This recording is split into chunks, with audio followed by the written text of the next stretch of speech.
नमस्कार जय जगन्नाथ मु जनता जगन्नाथ जनरल सेक्रेटरी शाश्वत पट्टनायक कहूँ चमेली ओझा केस केन्द्रापड़ार जहाँ होती पूर्व थे तिगिरिया तहसिल ऑफिस रे या पूर्व जो तहसिलदार सार थे प्रेजेंट रे गोटे घटना घटी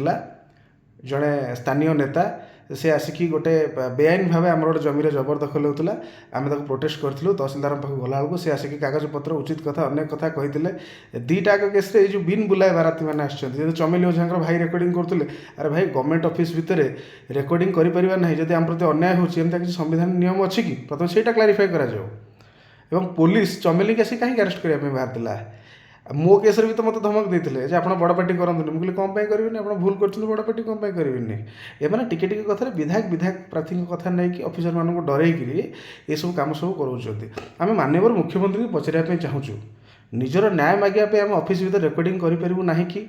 ए लोक मान अधिकार किए देती विधायक प्रार्थी देते ना दलीय विधायक देते तुम्हें जाओ ऑफिस भीतर गोटे लोक प्रति अन्याय होता स्वर को दबाइवाई चेष्टा कर गणतंत्र हत्या कर और देशद्रोही कार्य कर एमान को प्रश्रय किए दूसरी आम माननीय मुख्यमंत्री के प्रश्न पचारे चाहूँ धन्यवाद जय जगन्नाथ।